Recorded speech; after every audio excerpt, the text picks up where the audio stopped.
Assalamualaikum warahmatullahi wabarakatuh. Perkenalkan, saya untuk memperkenalkan diri, nama saya Radian Ismira Febrina, SIKOP MA. Saya adalah salah satu dosen tetap pada program studi Ilmu Komunikasi, Fakultas Komunikasi dan Informasi Universitas Garut. Dalam bidang pengajaran ini, saya mengempu beberapa mata kuliah, di antaranya mata kuliah Teori Komunikasi. Saya mengampu mata kuliah Teori Komunikasi ini pada semester ganjil tahun ajaran 2024-2025. Mata kuliah ini merupakan mata kuliah yang diperuntukkan untuk semester 4 dengan bobot sebanyak 3 SKS. Pada kesempatan ini, perkenankan saya untuk memaparkan mata kuliah Teori Komunikasi.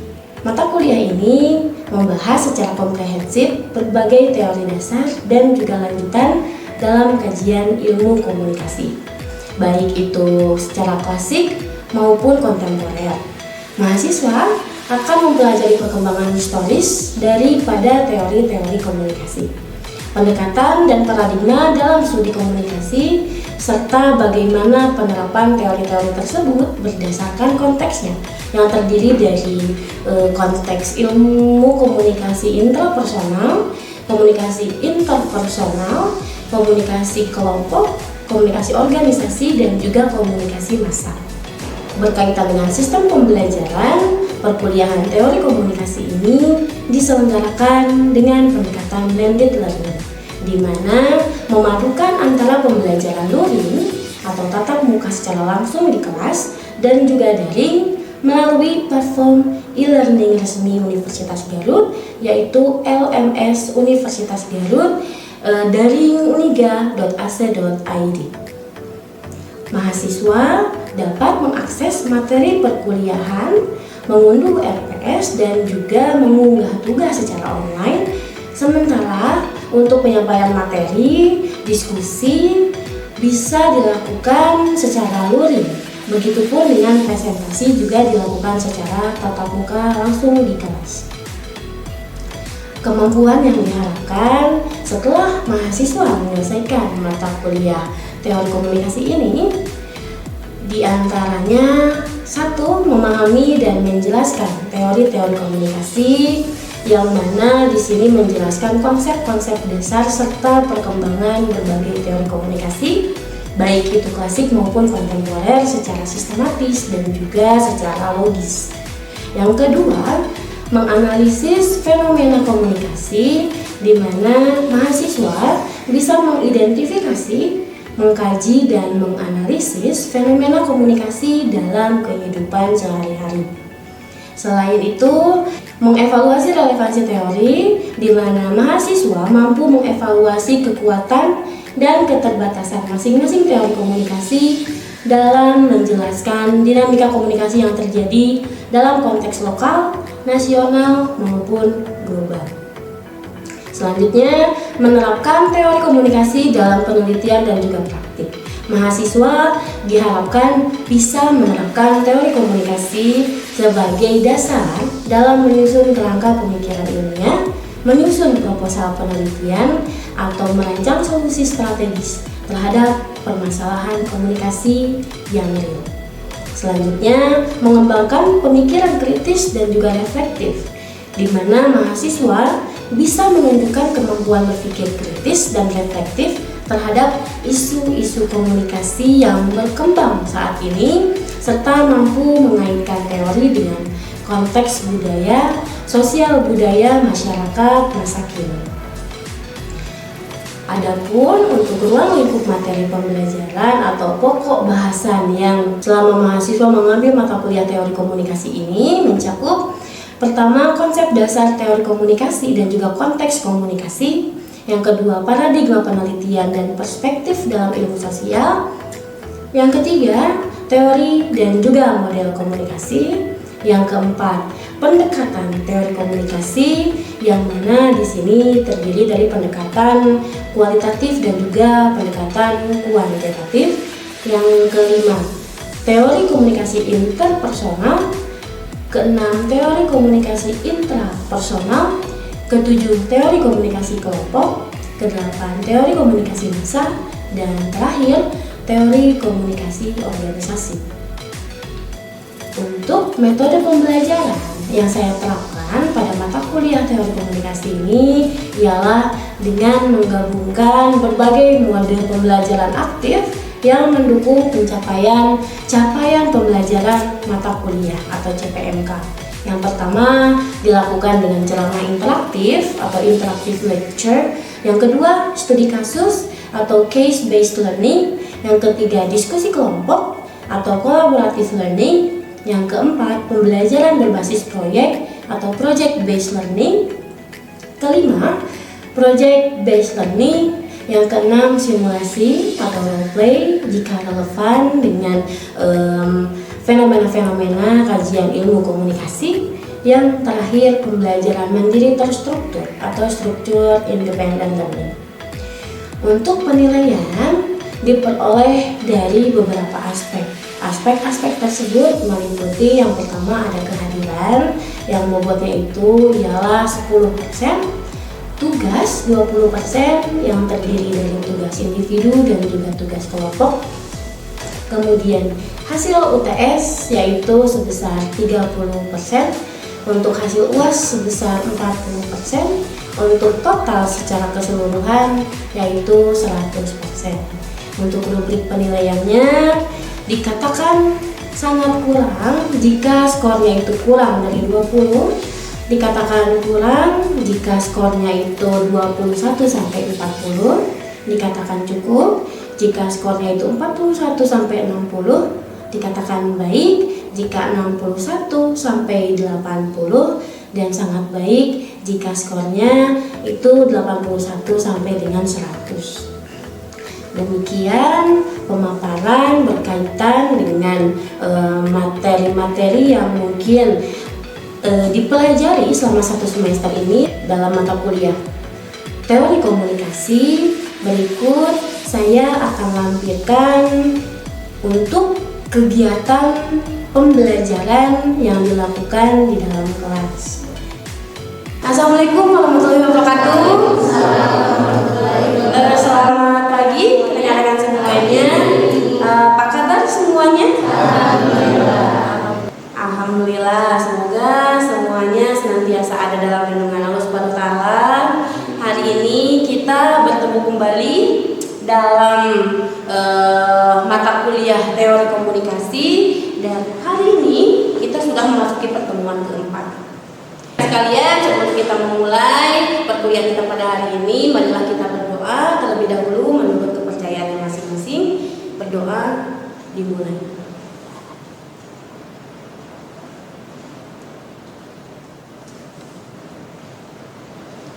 Ya, akhirnya kita bisa bertemu kembali ya di mata kuliah teori komunikasi. Kita sudah memasuki pertemuan keempat hari ini. Ya, di pertemuan keempat ini yang ingin saya jelaskan adalah mengenai pendekatan kualitatif dan juga pendekatan kuantitatif. Sebelumnya kita sudah belajar mengenai teori dan juga model. Di pertemuan sebelumnya kita sudah membahas perbedaan antara model dan juga teori. Keduanya berbeda, teman-teman sudah tidak boleh keliru lagi gitu ya dalam mendefinisikan model dan juga teori. Kalau teori itu ada yang masih ingat? Apakah itu teori? Abstraksi dari realitas. Ya, betul sekali. Kalau kita mau melakukan sebuah penelitian, wajib ada teori. Karena teori itu yang akan menggait kita untuk menjawab, untuk membongkar hal-hal apa saja yang kita teliti. Dengan menggunakan teori, kita bisa melakukan penelitian secara dengan pendekatan kualitatif dan juga pendekatan kuantitatif. Tidak sama ya teori-teori dalam pendekatan kualitatif dan juga teori-teori dalam pendekatan kuantitatif. Ada perbedaannya gitu ya. Kalau ditanyakan mana yang lebih mudah, apakah kualitatif atau kuantitatif? Tergantung kebutuhan kebutuhannya. Betul sekali. Tergantung kebutuhannya. Ada yang mengatakan bahwa kuantitatif itu lebih mudah. Ada yang mengatakan bahwa kualitatif itu lebih mudah. Itu semua tergantung daripada fenomena kalian apa yang mau diteliti. Ya, entah itu teman-teman bertujuan untuk mengeksplorasi suatu fenomena, maka teman-teman menggunakan kualitatif untuk mendeskripsikan, untuk menjelaskan, untuk menceritakan, untuk menggali lebih mendalam mengenai suatu fenomena, itu kita menggunakan kualitatif. Tetapi ketika kita mau menguji suatu teori, kita menggunakan kuantitatif. Betul sekali. Jadi kalau kita bertanya mana yang paling mudah, ya itu adalah tergantung kepada kebutuhan teman-teman, fenomenanya apa, yang mau ditelitinya apa, objek penelitiannya apa, maka kita akan mengetahui pendekatan mana yang lebih cocok untuk kita terapkan dalam penelitian kita. Ya, nah kita akan melihat lebih dalam lagi berkenaan dengan kualitatif versus kuantitatif ini, gitu ya.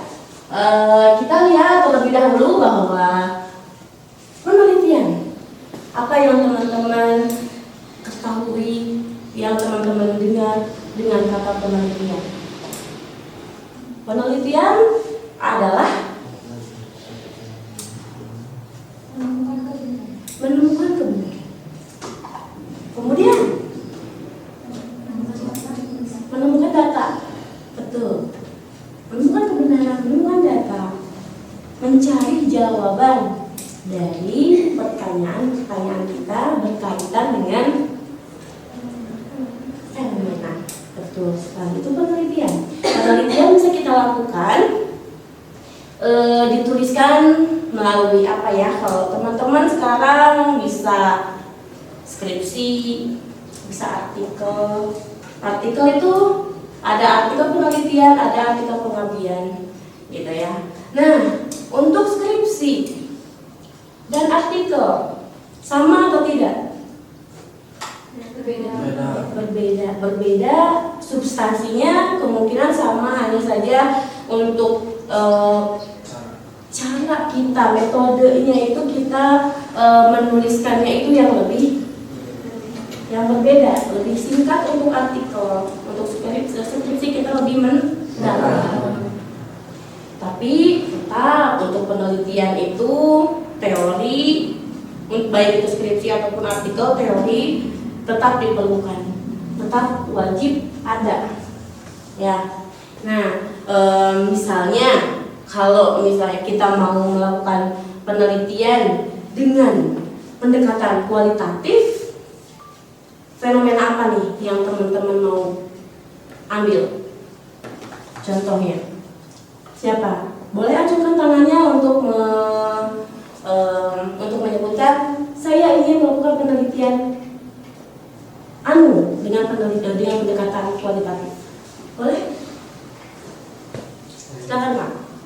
Kalau saya pengennya itu meneliti tentang sebuah budaya di suatu daerah, mungkin lebih tepatnya kayak etnografi mungkin. Oke, ya.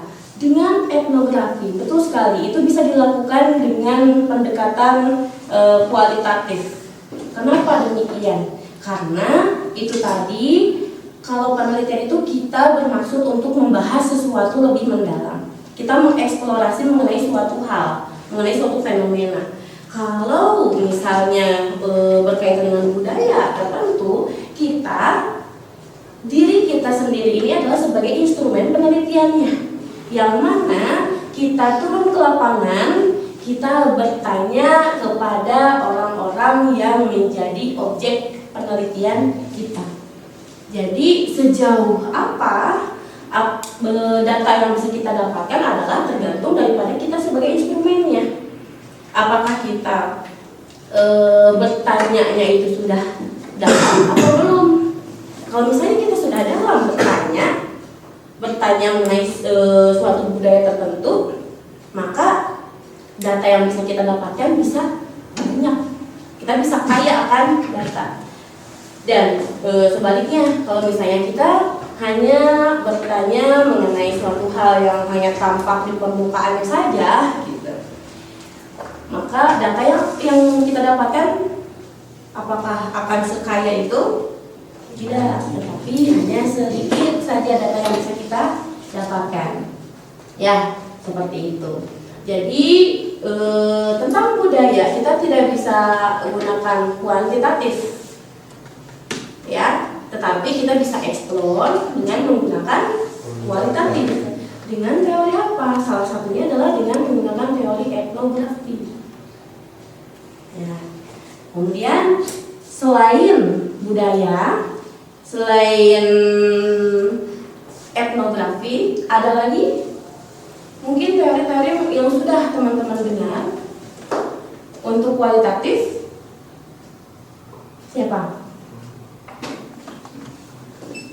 Ada lagi? Atau mungkin teman-teman mau meneliti sesuatu dengan menggunakan kuantitatif. Teori apa yang bisa teman-teman gunakan? Ada uses and gratification. Ada dialog hipodermik. Ada apa lagi yang teman-teman ketahui tentang teori-teori kuantitatif? Wheel of silence, kuantitatif, betul sekali. Ya, tadi yang saya sebutkan kuantitatif, ya, seperti uses and identification, kemudian jarum hipodermik itu kuantitatif, yang mana untuk pengumpulan datanya kita lakukan dengan menyebarkan kuesioner. Tidak lagi diri kita sebagai instrumennya, tetapi yang menjadi instrumennya adalah selembar kertas ataupun Google Form yang bisa teman-teman sebarkan, yang bisa teman-teman share, dan juga kedalaman datanya itu adalah tergantung dari variabel-variabel yang teman-teman turunkan. Ya, jadi misalnya untuk penelitian kuantitatif, contohnya apa ya? Untuk penelitian kuantitatif, judulnya, contohnya pengaruh media sosial terhadap prestasi mahasiswa U3. Media sosial terhadap prestasi mahasiswa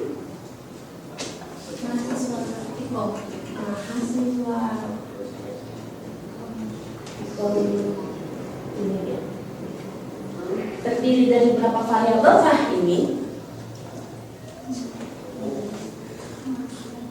1, 2. Ini ada 2 variabel. Nah, instrumennya kuesioner, ya. Kuesioner ini bisa teman-teman turunkan dari media sosial dan juga dari prestasi, ya. Yang mana ada variabel terikatnya, ada variabel pengikatnya. Yang manakah variabel terikatnya? Terikat prestasi. Variabel pengikat media sosial. Variabel atau bisa kita katakan sebagai variabel X dan Y. Variabel X-nya yang mana? Media sosial, dan juga variabel Y-nya adalah prestasi. Ya.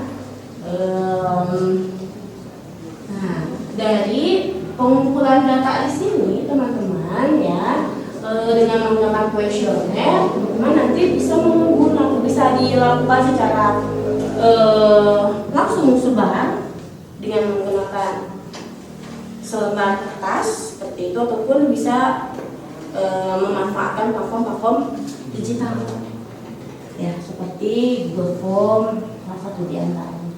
Nah, di sini ada beberapa perbedaan yang mendasar, gitu ya, berkaitan dengan pendekatan kualitatif dan juga pendekatan kuantitatif.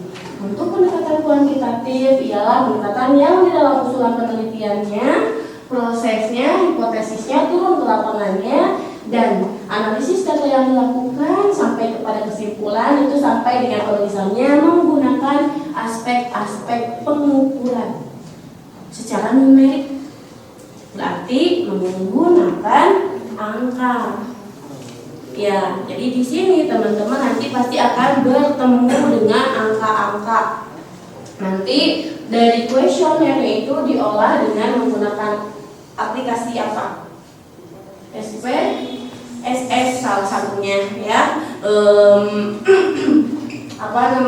Aplikasi pengolah data salah satunya SPSS bisa teman-teman lakukan untuk pendekatan kuantitatif. Diolah di situ. Dari kuesionernya itu nanti disebutkan ada kalau misalnya A, B, C, D gitu ya pertanyaannya itu menjadi nomor 1, nomor 2 diinputkan ke SPSS-nya. Jadi nanti diolah secara otomatis oleh SPSS-nya. Jadi bukan kalian yang bingung, tapi sudah dibantu oleh aplikasi tersebut. Teman-teman dengan mudah tinggal menginputkan saja yang menjawab A berapa orang, yang menjawab B berapa orang, yang menjawab C berapa orang, kemudian nanti langsung ke data di situ di SPSS. Ya. Nah, kalau misalnya pendekatan kualitatif di sini pendekatan yang di dalam usulan penelitian, proses, hipotesis, kemudian turun ke lapangan, analisis data yang dilakukan sampai pada kesimpulannya itu tidak menggunakan perhitungan numerik, non perhitungan numerik, tetapi lebih kepada mendeskripsikan sesuatu, melakukan wawancara mendalam kepada objek penelitiannya berkaitan dengan fenomena yang ingin yang ingin didapatkan, yang ingin dikaji, begitu ya. Dalam pengumpulan data berbeda. Kalau untuk kuantitatif yang kita kejar itu adalah hasilnya. Kalau untuk kualitatif yang kita kejar itu adalah prosesnya. Prosesnya seperti apa? Kalau kita mau melakukan penelitian kuantitatif, berarti hasil akhirnya ini yang dipertanyakan karena ada hipotesis. Hipotesisnya apakah ada pengaruh yang signifikan antara media sosial dengan prestasi misalnya, ya, ataukah tidak ada pengaruh yang signifikan antara media sosial dengan prestasi mahasiswa. Seperti itu. Hipotesisnya itu nanti kalau misalnya ada pengaruhnya berapa persen? Misalnya pengaruhnya itu 80%. Jadi otomatis gitu ya, pengaruhnya itu sangat besar. Pengaruhnya sangat besar gitu. Dilihat dari kuesioner, data-data yang kita dapatkan melalui kuesioner tersebut. Kalau misalnya tidak ada pengaruh yang signifikan, berarti hasilnya tidak akan 80, misalnya cuma 20%. Nah, karena apa? Karena hasilnya itu tidak signifikan.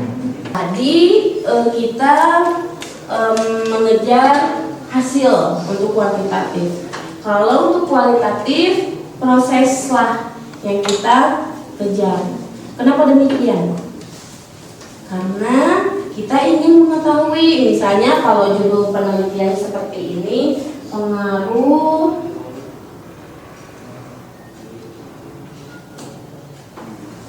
pergantian turbinan di mana? Di mana? Di Universitas Garut misalnya. Ya.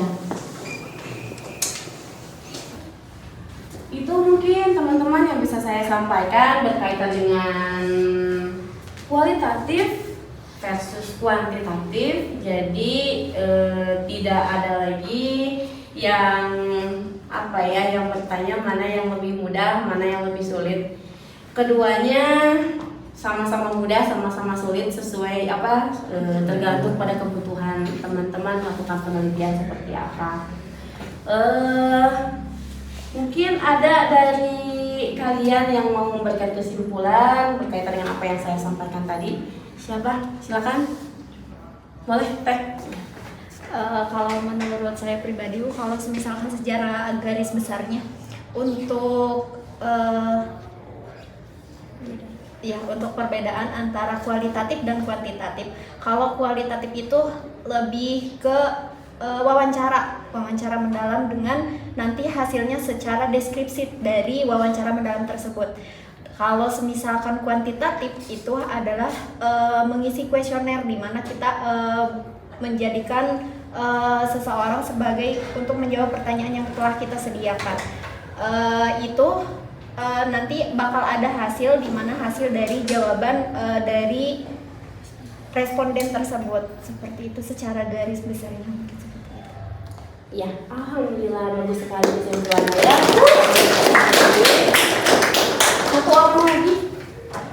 Satu orang lagi.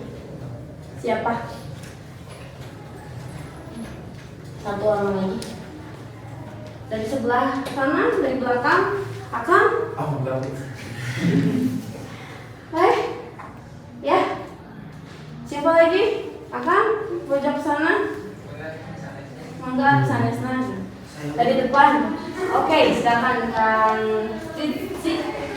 Menurut saya perbedaan antara kualitatif dan kuantitatif itu pendekatan kuantitatif melibatkan pengukuran, perhitungan, rumus dan data numerik, sedangkan pendekatan kualitatif fokus pada aspek deskriptif, situasional, wawancara, analisis dan narasi.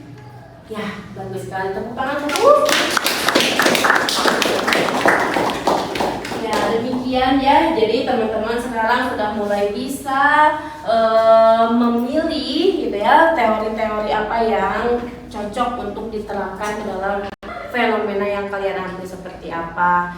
Teman-teman sudah punya bekal kualitatif seperti apa, kuantitatif seperti apa, ciri-cirinya seperti apa gitu ya. Kalau misalnya teman-teman lebih senang kepada hitung-hitung, boleh jadi kuantitatif solusinya gitu ya. Kalau misalnya teman-teman lebih senang untuk mengeksplorasi kata gitu ya, bisa jadi kualitatif itu menjadi solusinya.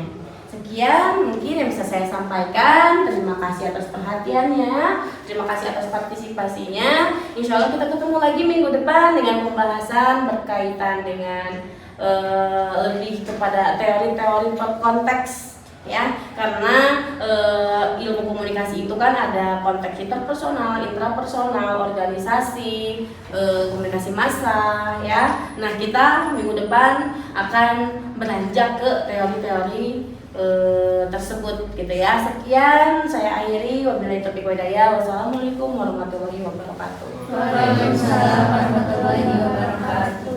Demikian deskripsi mata kuliah yang bisa saya sampaikan. Dan juga berkaitan dengan video kegiatan pembelajaran yang bisa saya lampirkan.